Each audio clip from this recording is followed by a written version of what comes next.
Hello, and welcome to Pickleball Therapy, the podcast dedicated to your pickleball improvement. It's the podcast with you in mind. If you're a regular listener, you already realize this isn't Tony Roy. Nope, it's CJ Johnson, and I'm the other half of Better Pickleball. I've dedicated my professional life to sports, and I've had the privilege of competing and coaching at the highest level in 3 different sports. That gives me a unique understanding of what it takes to succeed, and I'm passionate about sharing my knowledge with others.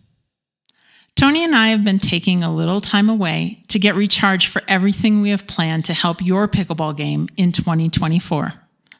I just recently came back from a trip overseas, and I asked him if I could grab the mic and talk about something that I've been mulling over for the past few weeks. I've been thinking about self-talk. Specifically, the impact of our self-talk on our performance on the pickleball courts. I have a question for you. If I talk to you the way you talk to yourself, would we be friends? I'm going to ask that one more time. If I talk to you the way you talk to yourself, would we be friends? I asked that question at our pickleball camps as well as inside of the pickleball system. And the typical reaction that I see from players as they consider the answer is a nervous giggle, perhaps a negative head shake, maybe even a big sigh as they realize that their self-talk is typically pretty negative. And here's the thing. Positive self-talk is key to success in any sport. How you think is how you will perform. I'm not really sure who said this, but it's a great quote. Whether you believe you can or you believe you can't, you're right. Now, I was overseas. I went to the Ryder Cup. For those of you who don't know what it is, if you're not a golf fan, it is a golf match that takes place every other year between the US and Europe. The 12 best players at that time either play in Europe or the following time they play in the United States. Now, one of those 3 sports I played was as a golf professional. In fact, even though I'm a full-time pickleball instructor, I have still maintained my membership as a member of the Professional Golfers Association. So I've been fortunate to attend 3 Ryder Cups, but all of them were on U.S. soil. I wanted to attend a Ryder Cup in Europe to experience the atmosphere. It's been said that winning a Ryder Cup when you're the visiting team is one of the most difficult feats in sport. In the last 30 years, since 1993, the US has won 1 time in Europe, and Europe has won 3 times in the US. That means in the last 30 years, the visiting team has only won 4 times. Now, you might be thinking, why is that the case? Well, the 13th player on the team is the hometown crowd. I was amazed by the atmosphere around the first tee, and I was enthralled looking at the faces of the players as they experienced it. And then taking that one step further, seeing the result of that in their first shot. So the first tee at the Ryder Cup is surrounded by bleachers. I don't know how many people are in the bleachers. My guess would be around 1,000 or so. And of course, in Europe, it's a 95% European crowd. As you looked at the foursome, 2 Europeans and 2 Americans, as they walked to the first tee, You notice that the players were appreciative of being there, but there was a very different look on the face of the European players compared to the Americans. The European players were relaxed. They were smiling, soaking in the atmosphere, loving just a little bit of rowdiness that would happen between the shots of the players. The Americans, not so much. They looked tight. They looked tense. Certainly they were happy to be there. They were grateful. I can't imagine the feeling of playing in a Ryder Cup, playing for your country. But there was a big difference in how they looked. I'm going to guess there was a big difference in what was going on in their mind, what was going on in their self-talk, and ultimately how that impacts confidence and performance. On the first tee, it's not a very demanding first shot. The only thing that you need to do is hit the fairway. It's a fairly straight shot, and as I said, not very demanding. 9 times out of 10, most of those players would hit the fairway. But it's the first tee in the Ryder Cup. The only place that you couldn't hit the ball was into the rough, out of the fairway. Hitting in the rough meant that you probably wouldn't get your next shot close, and you may not even get it on the green. American after American hit the rough. Why? Their swings the same? Had to be what was going on inside. Self-talk. We all have it. It is a natural part of our life. Whether we're an athlete or not, we all experience internal self-talk.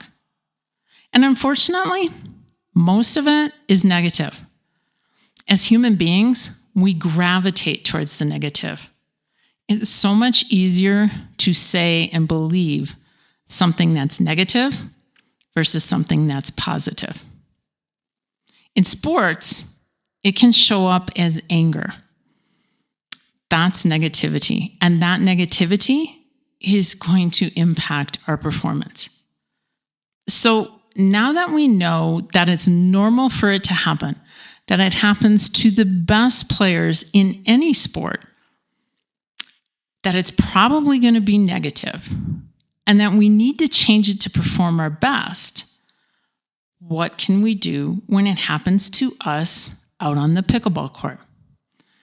Well, there's a few things that we can put into place. The very first thing is this, is to recognize when it happens. When you're on the pickleball court, is there a specific situation when negative self-talk happens? I'm going to give you a few examples. Maybe it's when you hit a shot that you know you usually hit well, you hit that shot into the net. Perhaps it's when you're playing with a specific partner. Maybe it happens when you are the better player of the team. Perhaps it happens when you perceive yourself to be the lesser player on the team. It's really important to spend some time trying to figure out if there are specific situations that trigger that negative self-talk, or in some cases, as I said, it may show up as anger. Because when you identify the situation, you next have the ability to take it one step further and to dig in and find out, what are you really upset about? What are you really afraid of? You know, some examples that play out on the pickleball court, we might be thinking, I'm so much better than this player. I should never lose to them. If I keep playing like this, my friend might not want to play with me. If I keep playing like this, I will never get invited to the higher group. I'm working so hard and I'm not improving. Losing to X would be awful. What would everyone else in the club think? Or the real killer, I'm just so awful. I should just quit. Those are examples of our negative self-talk that destroy our confidence. Once we can start to isolate those examples, when does it happen? What are we really afraid of? The next thing we need to look at is, what does it sound like? What are we saying to ourselves? I've given you some examples, but one of the other things that you could look at is the word should or the word could. Don't should or could on yourself. Negative self-talk. I should be better than this. I could be doing this so much better. Anytime we're shoulding and coulding, we are taking our negative self-talk, internalizing it, and we are starting to destroy our confidence. So once we've recognized our negative self-talk, what should we do about it? Well, the first thing is to realize that we can change it. No other person, no other player, no situation can make us feel a certain way. If we are talking negatively to ourselves, if we're experiencing anger, that's a choice. That's a choice we're making. So one of my favorite tools, and this actually comes from my golf days, is what I call a 10-second rule. My coach told me that I had 10 seconds to say anything I wanted to about the previous shot. The one caveat is that I could not say anything destructive about me or my abilities. I remember him telling me, golf is a difficult enough game. You have to be confident in what you do. You cannot destroy yourself. The game has a tendency to do that for you. And pickleball can be much the same way. So I've taken that 10-second rule and I apply that 10-second rule to pickleball. That means if I hit the ball into the net, I have 10 seconds where I can say anything about that shot that I want to. Again, it cannot involve me or what I did on that shot. So it sounds something like this. Wow, that was a really awful ball. Or, man, my paddle didn't do what it was supposed to do. I don't say things like, well, that was a dumb shot, CJ. CJ, what on earth were you thinking? Oh, come on, that was so easy. How could you miss it? The 3 examples I just gave are negative self-talk.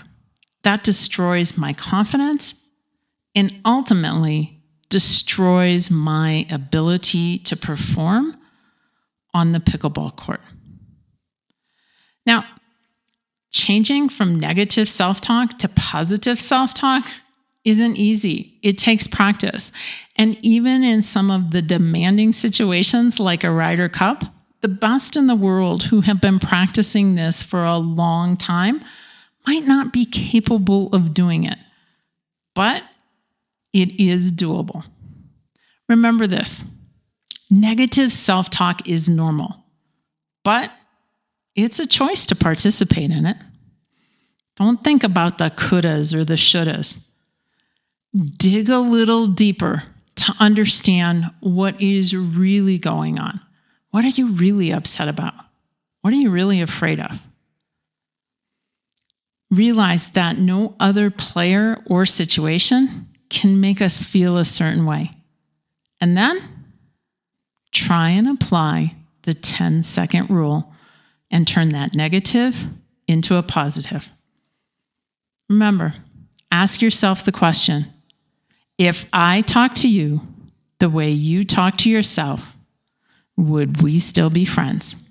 Spend some time changing that negative self-talk to positive self-talk, and you'll reap the benefits not only on the pickleball court, but in your life off the court as well.